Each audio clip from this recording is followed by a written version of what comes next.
A program plan is the formal written presentation of your research findings and program recommendations for strategy, tactics, and evaluation.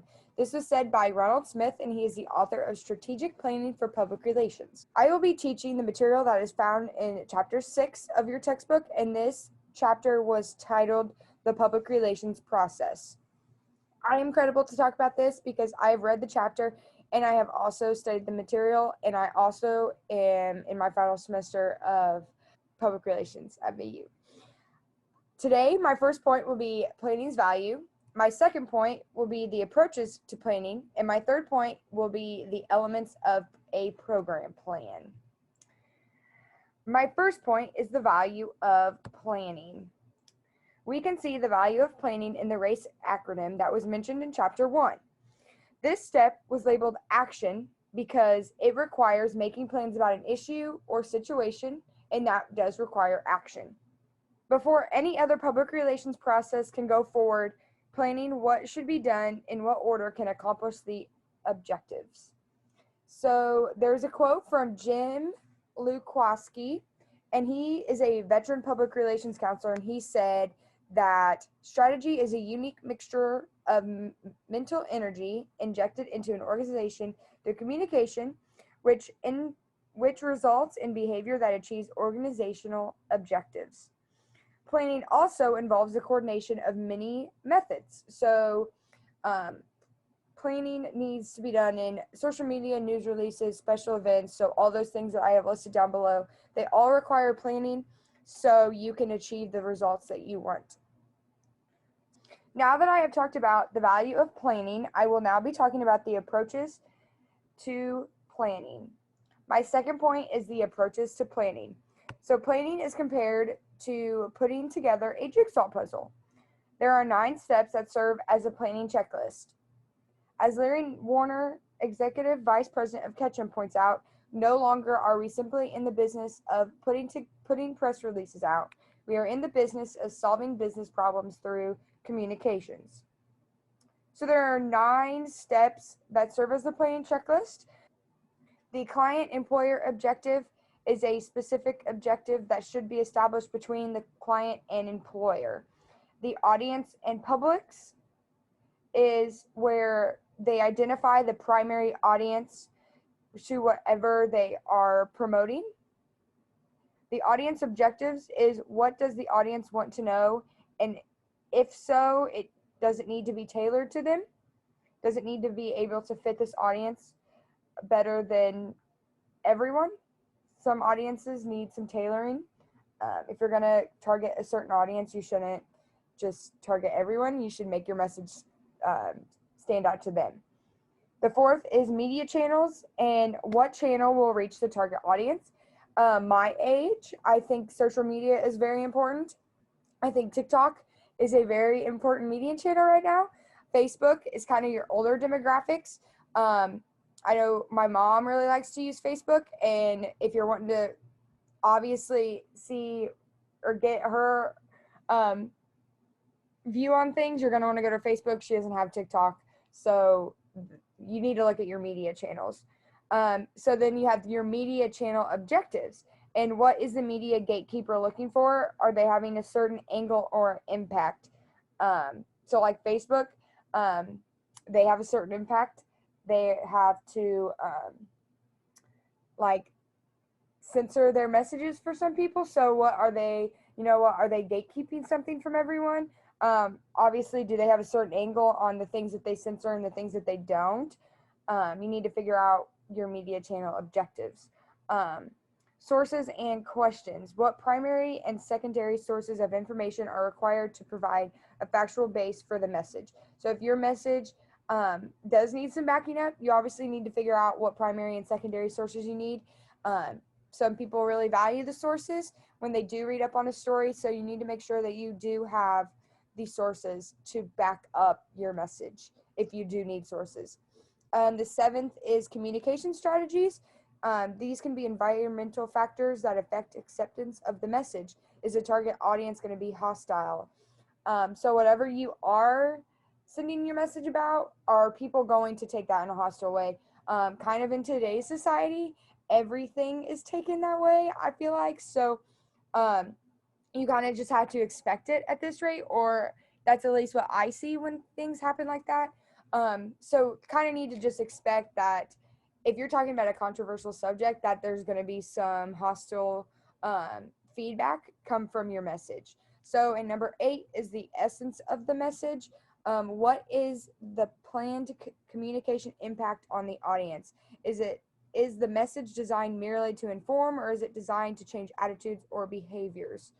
Um, Sometimes when you look at things today, you need to take in effect that when people are planning going through this planning checklist and planning out, like, obviously how they want to address like a news article or um, just anything in general, do they have are they wanting to change attitudes about things? So that's very important to also know. um, so and the last one is nonverbal support. How can photographs, graphs, films, and artwork clarify and visually enhance the written messages? So like bar graphs, pie charts, and other infographics are easier to understand than column of just numbers. So especially if you do have like so let's say we're reporting about the coronavirus cases. Obviously, that's a hot topic. We're in 2021, so that is very current. Obviously, if you have like a pie chart of how many people are vaccinated or how many aren't, or it's going to make a lot more sense than looking at numbers, obviously. And if you do have a chart, it's going to draw more attention than just looking at numbers. So the next thing is the agency planning model. These building blocks serve as background to create a specific plan. So here is the process. So you do have your facts first. Underneath your facts, you have category facts. What are recent industry trends? Next is product service issues. What are the significant characteristics of the product, service, or issue? Next is competitive facts. Who are the competitors and what are the competitive strengths and weaknesses or difference and similarities? Next is customer facts. Who uses the product and why? So that's kind of under all the facts. Next is goals. You do have your business objectives, and they are what are the company's business objectives? Do they have a certain time frame that they're wanting to get this message or product out by? The next one is role of public relations. How does public relations fit into the marketing mix? How does this affect your goal? Sources of new business is what sectors will this business produce? Is this going to produce obviously something else that you're going to have to make? Is it going to be a negative business, like a negative approach to new business, or is it going to be something positive that can come out of this? Next is your audience. You need to figure out what your target audience are, and what are their kind of like hot buttons. Where do they find that really grab their attention? Your current mindset. You need to look at how do audiences feel about the product or issue or service. Your desired mindset is how do you want them to feel after they see this message? And lastly, your key message is what is the main point? Um, just get to the main point. What's your main point of this message? That's very important. So these various approaches to planning lead to the next step, and it is writing a strategic public relations plan. So now that I have talked to you about the approaches to planning, I will now talk about the elements of planning. My third point is the elements of planning. Public relations departments also have a map of organization, and they have a particular campaign, and it can show the department's plans for the upcoming year.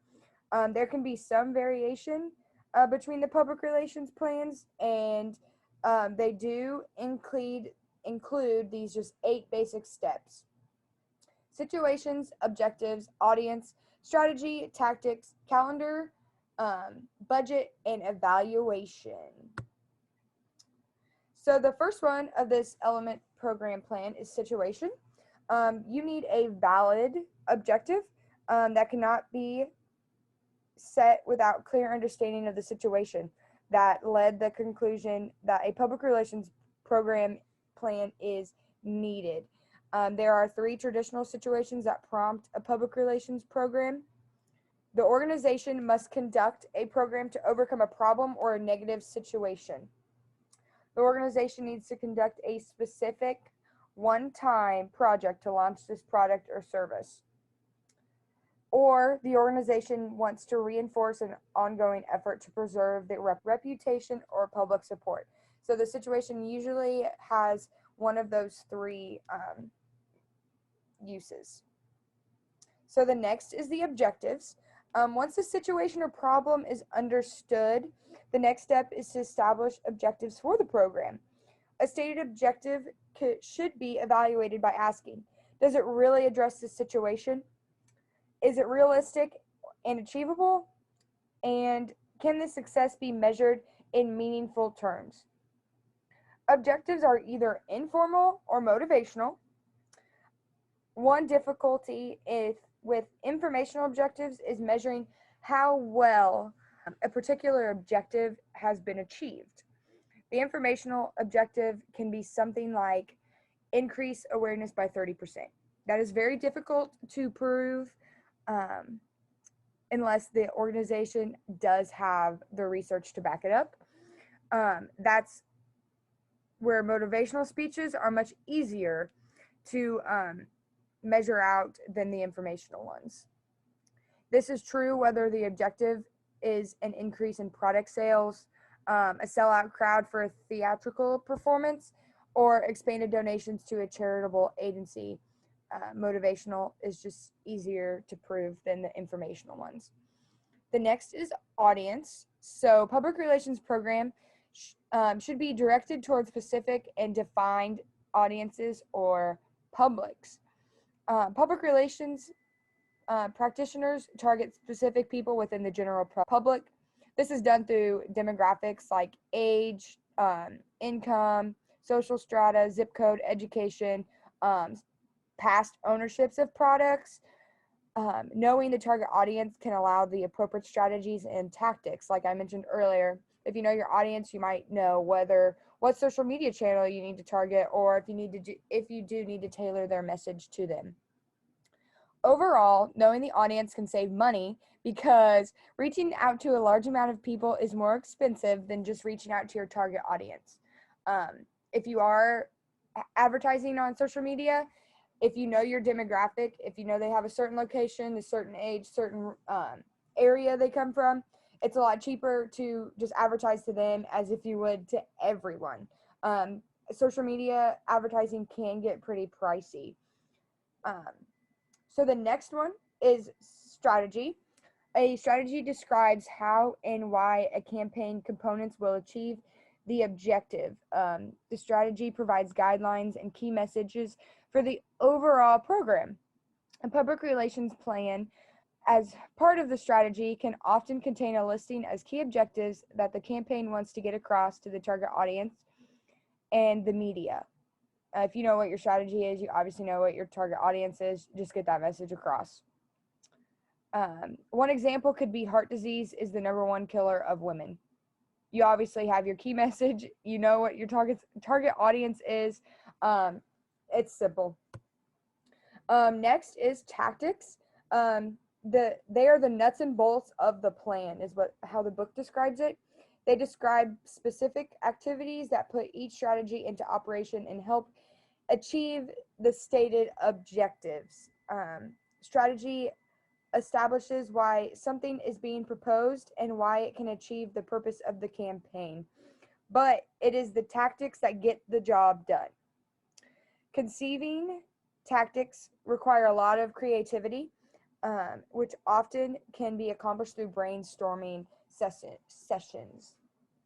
Next is calendar or timetable. You need to determine the timetable for your campaign or program. Depending on the objectives and complexity of the program plan, some campaigns can last 3 months, or they can take a year to accomplish all your program objectives through tactics, strategies, and that kind of thing. There are 3 aspects to establish the calendar. The first one is the timing of the campaign. Program planning should take into account when the key messages are most meaningful. Attend to the audience. The second one is the scheduling of tactics. The second aspect of scheduling is scheduling and sequencing of various tactics or activities. The third is compiling your calendar. A video news release or press kit or brochure often takes weeks or months to prepare. So you kind of need to figure out when you need to have, if you are working with a group of people and they all have different stuff that are due, you might need to work out obviously your calendar. So you know, hey, I got to do this. This person's got to have this done. This person's got to have this done. And this person's got to have this done. So the next one is budget. No program plan is complete without a budget. Money is very important to everyone. So obviously there's going to be a budget around this plan.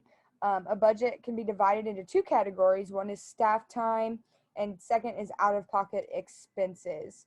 The latter offer goes to the acronym OPP, out-of-pocket expenses, and includes the collateral materials such as news releases, media kits, brochures, etc.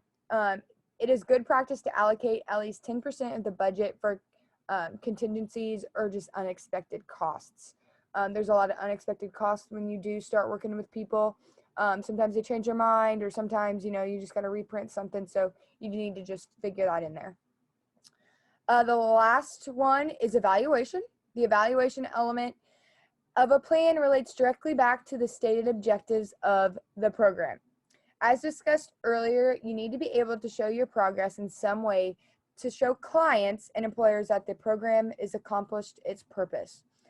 Evaluation of an informational objective often entails a compilation of the news clips and analysis of how often the key messages were received from your audience, and motivational objectives are often measured by evaluated increase in sales or market share of that company.